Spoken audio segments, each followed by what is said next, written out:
Muito bem, pessoal. Dando continuidade ao capítulo 11, a questão do negro no Brasil. Para a gente não sair do nada já para uma fala do professor Lucas, nós vamos assistir um rápido vídeo, tá bom? 5 minutinhos. Esse vídeo estará também lá no grupo de WhatsApp, então para quem não estiver ouvindo bem o áudio, ouvindo bem as imagens, você poderá verificar por lá, tá certo?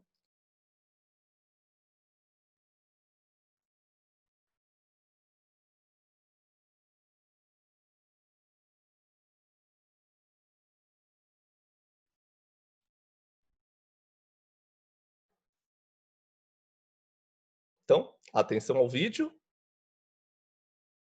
A gente abre essa edição tratando de uma situação que reflete a desigualdade racial no nosso país.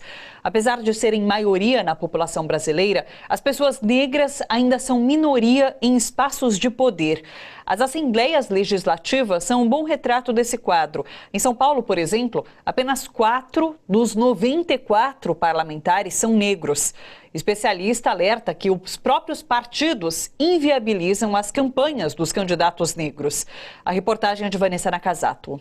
Perguntamos para várias pessoas se já votaram ou votariam em um candidato negro. As respostas foram sempre as mesmas. Votaria. Votaria, com certeza. Tem um em especial que com certeza eu votaria, que é o Joaquim Barbosa. Sem dúvida, não tenho nada contra, né? Na prática, no entanto, são poucos os negros eleitos no país. Aqui na Assembleia Legislativa do Estado de São Paulo, por exemplo, apenas 4 dos 94 parlamentares são negros. Entre eles, apenas uma mulher, a deputada Leci Brandão, do PCdoB. Antes dela, a única deputada estadual negra foi Teodosina Ribeiro, eleita em 1974. Mulher, negra e sambista, Leci Brandão causou estranheza. Alguns deputados, para não dizer muitos, né, que me olhavam assim, sabe, com aquela coisa... Olha, acho que aqui não é o seu lugar. Sabe aquela coisa? Você tinha que continuar cantando lá seu samba, enfim e tal. Eu sempre digo que o preconceito mais imediato é o preconceito, né, de raça, como a gente fala lá. Por quê?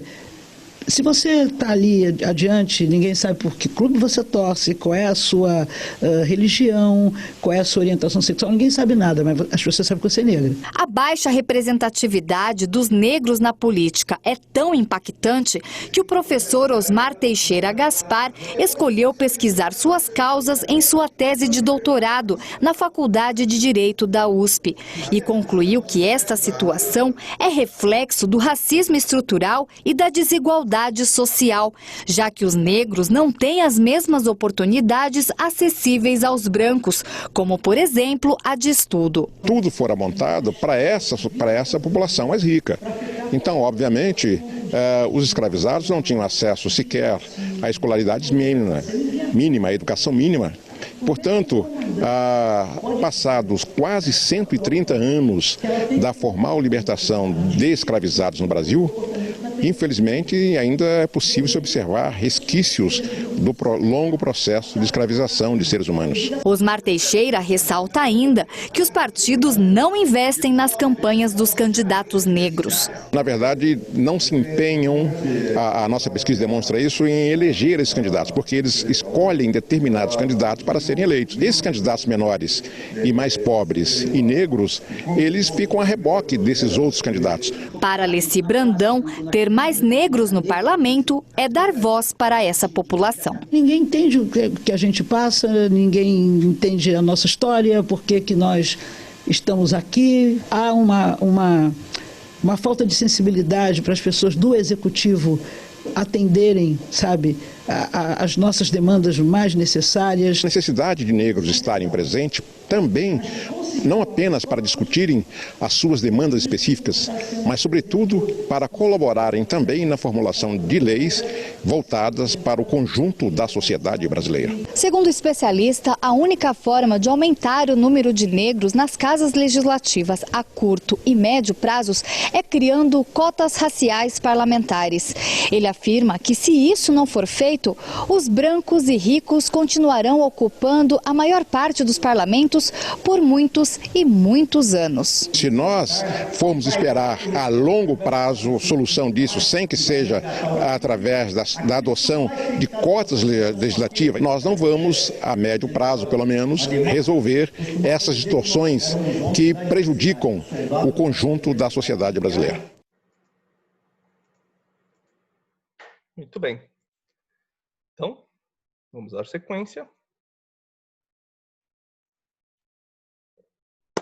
O vídeo que nós assistimos, população negra, maioria no país, mas minoria nos espaços de poder. Por quê? De onde vem isso? Porque isso é reflexo de um processo. Qual processo, gente? A palavra-chave: desigualdade social, certo? Os negros representam, a gente já viu, mais da metade da população brasileira, certo? Em comparação ao número de pessoas que se autodeclaram brancas, certo? Mas os indicadores sociais são muito diferentes. Vocês vão ver. E esses indicadores demonstram essa desigualdade, esse distanciamento, esse fosso que existe entre a população branca e a população negra, tá certo? E a gente vai observar isso com dados. Porque isso muitas vezes é visível, a gente consegue perceber essas diferenças, mas é importante ter dados concretos, científicos, geográficos, no nosso caso. Vamos olhar um pouquinho primeiro para a imagem. A imagem nos diz muito, não é mesmo? Pensem comigo. Aqui, do nosso lado direito, nesse condomínio vertical de luxo. Observem, né? Cada apartamento é um andar inteiro é um apartamento. Existem piscinas em cada apartamento, piscina individual para cada família, olha só. E ainda existe uma piscina coletiva lá, quadra de tênis, futebol, bacana, né? Qualidade de vida, todo mundo precisa disso. No entanto, olha aqui do lado esquerdo, um bairro muito pertinho geograficamente, mas você vê uma desigualdade extrema, na verdade? E aí vamos pensar, a maioria aqui do seu lado direito, nesse condomínio de luxo, é negra ou branca? Nesse bairro que nós estamos vendo aqui, do lado esquerdo, a maioria da população é negra ou branca? Tá respondido, né? E aí, a criança, o adolescente, o adulto, muitas vezes vê essa realidade rica, branca, classe média, alta, e muitas vezes não tem nem acesso ao trabalho nesses lugares. Então, a parte das pessoas que trabalham nesses condomínios de luxo, ou trabalham para os brancos, também raramente são negros, e quando são, ocupam os trabalhos, não que são inferiores, mas que têm os menores salários, não é mesmo? E é isso que a gente vai discutir um pouquinho com dados.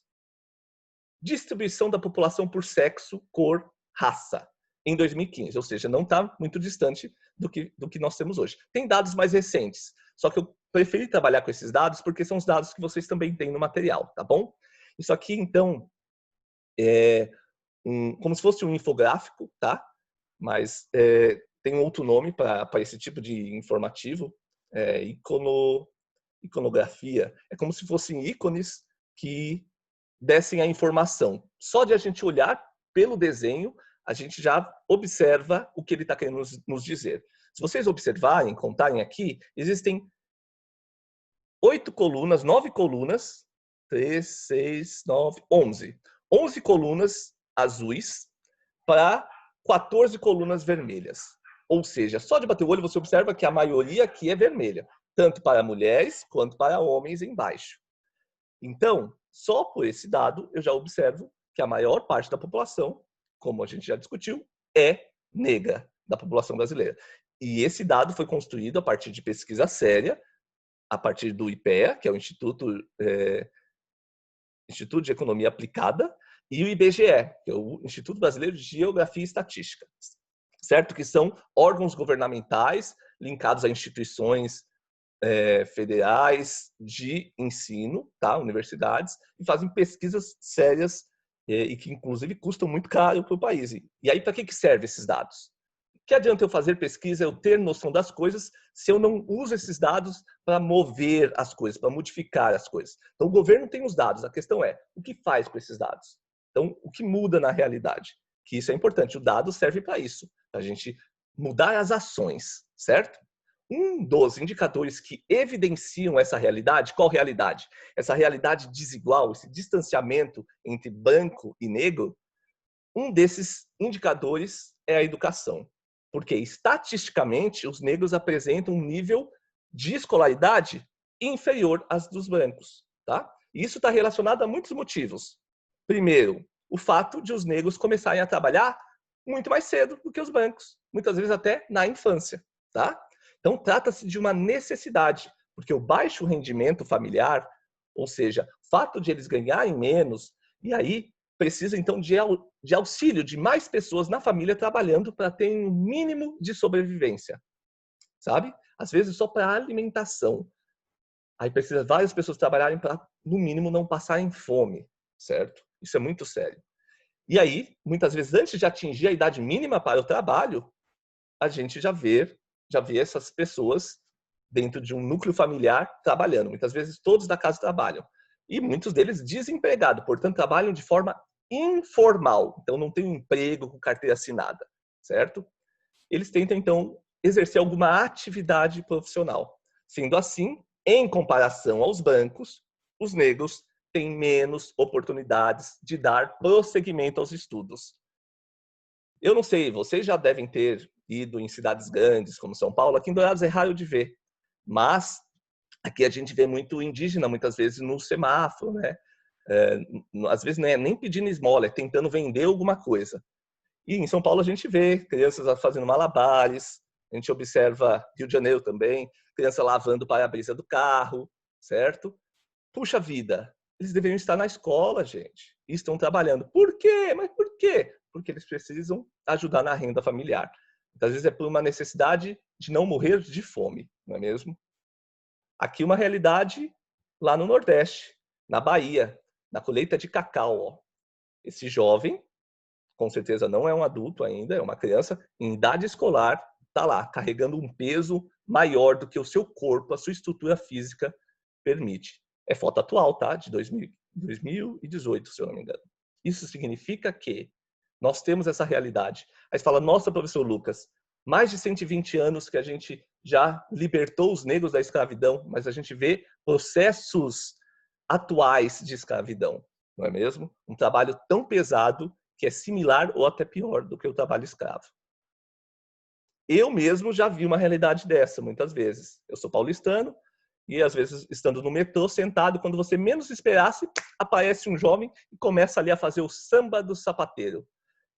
Os engraxates, samba do engraxate. Eles têm uma agilidade, eles passam ali a cera no seu sapato e eles vão ali com um paninho e fazem ali o engraxamento do seu sapato e faz até um sonzinho gostoso parecendo samba. Tanto é que é comum falarem lá o samba do engraxate.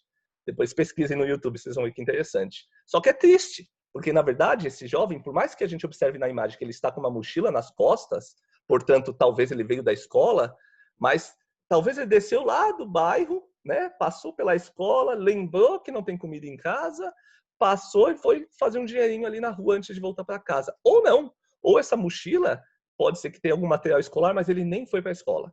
Talvez ele nem esteja vinculado a alguma escola, o que é ilegal. Na lei, a gente tem que garantir que as crianças estejam na escola, mas na prática, quem controla isso? Como isso pode ocorrer de fato? Visto que eles precisam, muitas vezes, ajudar em casa, como eu disse, financeiramente. Bem, ali, vamos de novo para uma informação científica. Média de anos de estudo da população brasileira com 15 anos ou mais de idade. Muito bem. Por sexo, cor e raça, de 95 a 2015. Observem, gente. Em média, nós temos, eu, por exemplo, vou falar de mim, eu tenho em média 18 anos de estudo. Então, se eu contar desde o meu primeiro aninho, e olha que eu fiz educação infantil também, então se for contar os anos que eu fiquei na creche, na escolinha, daria muito mais. Mas digamos que eu comecei ali no meu primeiro ano do ensino fundamental. Aí depois eu terminei, fiz o ensino médio, 3 anos de ensino médio, depois 4 anos de faculdade, depois mais 2 anos de pós-graduação, mestrado. Então eu conto ali, dá 18 anos de estudos. Se eu for contar direto. Maria Luísa, eu sei que você levantou a mão, mas já já eu te dou a palavra quando nós voltarmos, tá? Então, eu tenho 18 anos de formação. É a média que vocês terão, tá bom? Por quê? Porque vocês representam um tipo de classe social. Agora, se nós olharmos para o gráfico geral, que está falando da população geral do Brasil, vocês observem que a linha azul, as mulheres, em 2015, 9,1 ano, ou seja, em média 9 anos de estudo tem uma mulher branca, tá bom? Em relação à negra, no mesmo ano, ó, de 2015, 7 anos. Então, uma mulher branca tem mais anos de estudo do que uma mulher negra, certo? E o homem branco, em relação ao homem negro, também tem uma diferença, certo? O homem branco tem 8,9, ou seja, quase 9 anos de estudo, em relação ao branco que tem 7,2. Então, vocês observem que o homem, neste caso, ele tende a estudar menos do que a mulher. Interessante, né? Menos anos de estudo que a mulher. Ou seja, os meninos acabam abandonando antes a escola para ajudar financeiramente em casa. Tá certo? Mas mesmo assim, observem, gente, 7 anos é a média de estudo da população negra. É menos da metade do que eu estudei, menos da metade do que vocês vão estudar, em termos de anos seguidos de estudo, tá bom? Vamos para o próximo gráfico. Antes do próximo gráfico, vamos falar um pouco sobre essas informações. Pessoal, o negro, ao se inserir no mercado de trabalho, ele, em média, por ter menos anos de estudo, existe uma tendência de eles terem empregos com menos rendimento, ou seja, com baixos salários, com menor remuneração. Por quê? Porque eles têm uma formação profissional escassa, né? Quase não completou os estudos. É muito comum observar jovens que abandonam o ensino médio, porque já estão na idade de querer ter o seu dinheirinho, tá bom? Muito bem.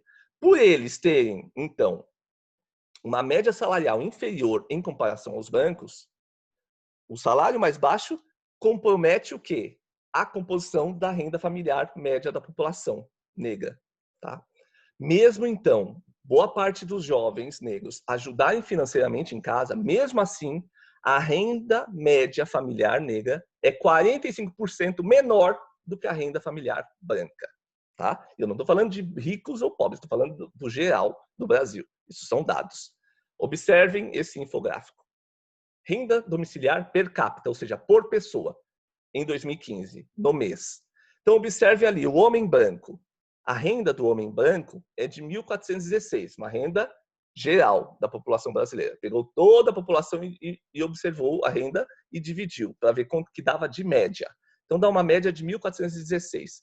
Em comparação ao homem negro, ali à sua direita, 782. Pessoal, é praticamente a metade.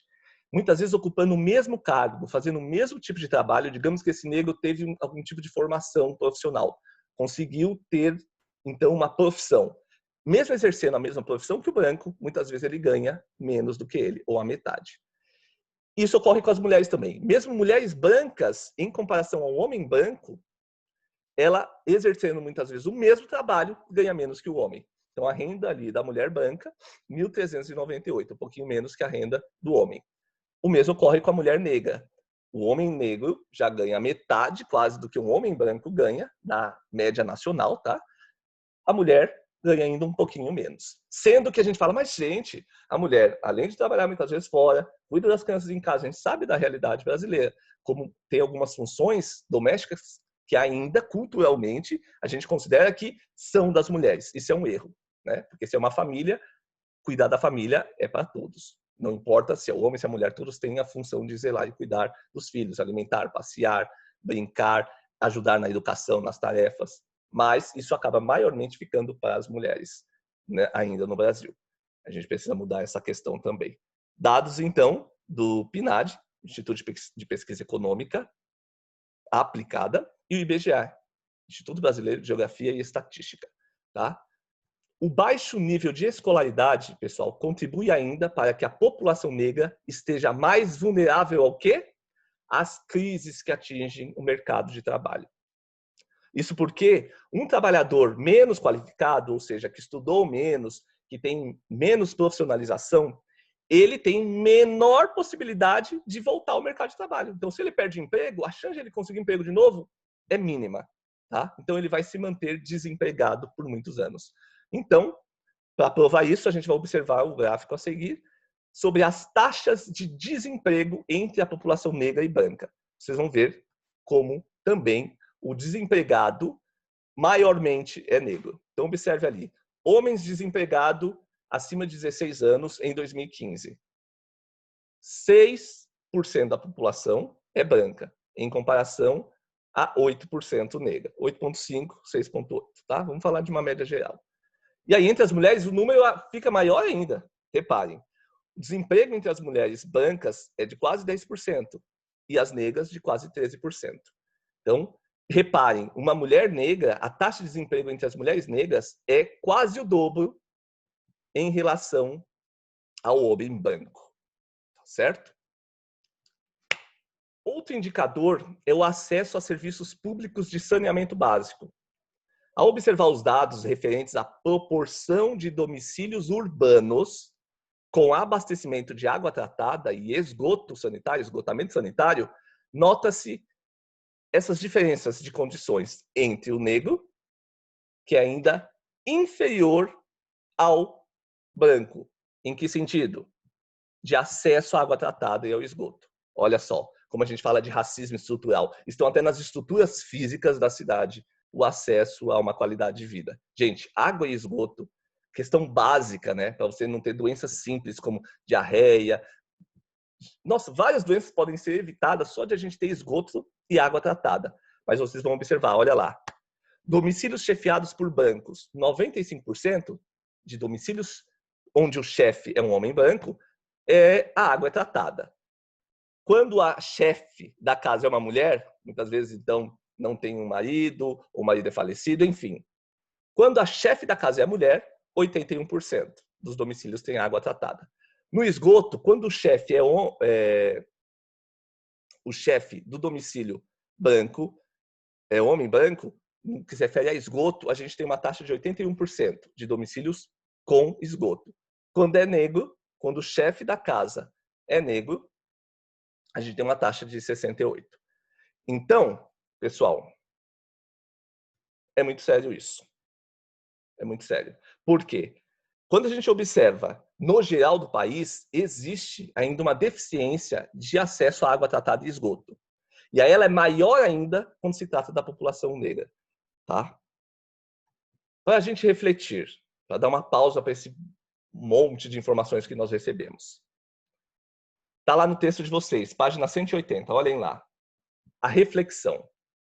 Na atualidade, o rapper Emicida é um respeitado compositor no país, com letras que discutem o preconceito e a discriminação racial. A frase a seguir foi dita por ele em um programa de TV e revela um cenário que ainda persiste na sociedade brasileira. Que frase é essa? Presta atenção. O Brasil aplaude a miscigenação quando clareia. Quando escurece, ele condena. O táxi não para você, mas a viatura para. Esse é o problema urgente do Brasil. Então, o que ele quis dizer? Que a miscigenação, quando é para clarear, oba, o Brasil aplaude. Quando escurece, a gente condena. E o táxi não para para o negro. O táxi, o Uber, mas o camburão, a viatura da polícia, para. E esse é um problema urgente do Brasil. Ou seja, preconceito, né, social e racismo. Então, para finalizarmos, vamos assistir um videozinho, mas antes do vídeo eu vou passar qual vai ser a tarefa de daqui a pouco, tá? Então, a tarefa, vocês vão fazer a leitura, pessoal, das páginas 180 a 184, tá bom? Vocês vão grifar os pontos mais relevantes, e isso para 19 de junho, para amanhã, tá? Então, não tem pressa, vocês podem fazer ao longo da tarde ou início da manhã. Só que amanhã a gente começa às 8, então se for deixar para fazer essa tarefinha, tem que acordar mais cedo. Agora, essa tarefa de baixo é mais para adiante, tá? Para dia 25 de junho. Qual ela? O feitio da atividade desafio, que está lá na página 183. Então, essa atividade desafio, você deve entrevistar um profissional negro. Ou seja, é alguém que chegou lá, que tem uma profissão. Às vezes, ele até já passou pela universidade, ele tem uma formação. e ele conseguiu se colocar no mercado de trabalho e está bem, certo? Então, se você conhece alguém nesse sentido que eu falei, você vai entrevistar essa pessoa. Se você não conhece ninguém assim, que seja outro, então. Mas você deve entrevistar alguém que se autodeclara negro, que é fácil de observar, né? Muitas vezes a pessoa é negra, dá para ver na pele, então você vai buscar entrevistar essa pessoa. Você vai fazer essa entrevista na forma escrita, ou você pode fazer uma videochamada. Você pode chamar uma pessoa pelo Zoom e você coloca para gravar, tá? Ou faz pelo WhatsApp mesmo. Eu não sei como gravaria a chamada do WhatsApp. Você pode fazer uma chamada de vídeo. É importante você mandar esse vídeo para mim, tá? E vai contar ponto aqui como tarefa, combinado? Ou mandar a entrevista escrita. Ah, professor, eu não quero fazer vídeo, mas então você vai fazer umas perguntas e o que a pessoa responder você escreve. Professor, o que eu vou perguntar? Você vai perguntar da história dessa pessoa. Como foi que ela chegou lá? Quais foram os caminhos? Se ela já sofreu preconceito ou racismo. Entende? Pergunte da história dela, da cultura dela. Como que ela percebe essa diferença entre brancos e negros? Se nos lugares que ela chegou, muitas vezes ela atingiu já um lugar de poder, como que é essa relação? Como as pessoas a escutam? Como essas pessoas reagem a ela ser um chefe, um líder, de repente? Tudo bem? Eu gostaria que vocês pensassem em perguntas nesse sentido. E, é claro, ter o nome da pessoa, a idade, de onde veio, onde nasceu. Coisas básicas de uma entrevista também. Combinados? Então, para finalizar, nós vamos para esse videozinho. E aí eu já deixo vocês falar, que eu sei que vocês estão com a mão levantada, doidos para falarem, né? Mas antes, vamos finalizar, então, com esse vídeo que vai falar sobre a pele. Não é esse. Não é esse, não. É outro. 1 minute. 1 minute. É isso aqui. Achei. Tá aqui, gente. Então, ouvido atento, vou colocar o vídeo também para vocês lá no WhatsApp, tá bom? Deixa eu maximizar aqui. Dar o play. Olá, amigos do YouTube, eu vou responder uma mensagem que eu recebi da Ana Paula Chongani. A Ana Paula tem um canal no YouTube e nós fizemos uma entrevista no Dia da Mulher. E essa entrevista foi sobre os problemas de saúde das mulheres negras, especificamente.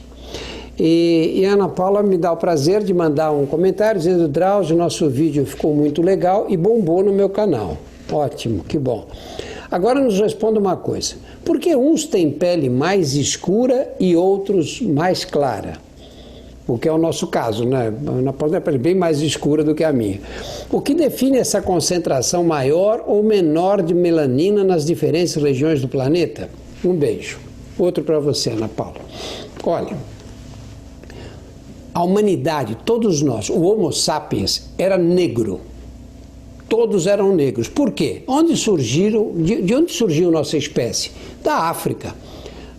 Chegou a uma determinada altura, uns 5, 6 milhões de anos atrás, mais ou menos, em que começou a faltar comida nas árvores. E aí aqueles hominídeos primeiros desceram e começaram a tentar sobreviver em grupos, pequenos grupos, nas savanas africanas. Isso de 5 a 6 milhões de anos. Então eram todos negros, porque era uma região com muito sol, são todos negros. E à medida em que eles começaram a migrar para a Europa e para a Ásia, o que aconteceu? A pele negra, nós precisamos de vitamina D, não é? Vitamina D é essencial, porque senão nós não fazemos um esqueleto robusto e não fazemos uma série de outras atividades fisiológicas. A vitamina D é importante. Como na África, a região tropical, o sol é muito forte, é evidente que a pele negra não pode absorver toda aquela quantidade de sol, de radiação ultravioleta. Então os negros são maus sintetizadores de vitamina D. Eles precisam de sol mesmo para poder sintetizar a vitamina D.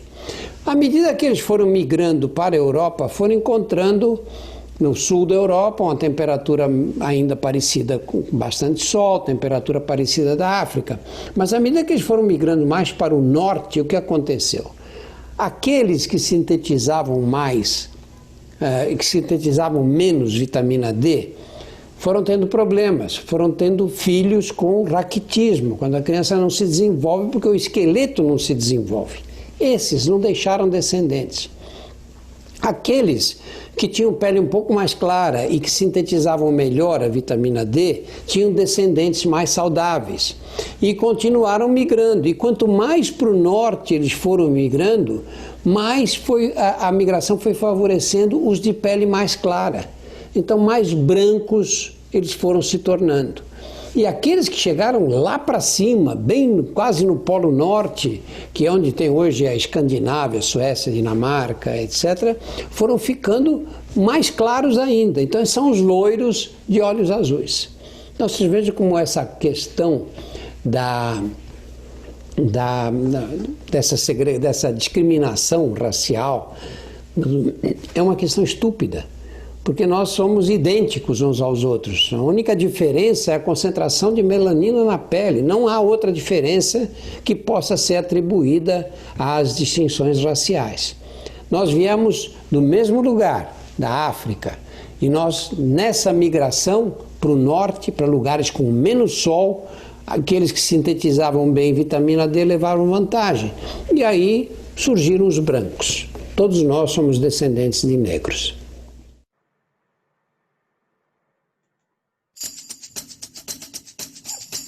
Muito bem.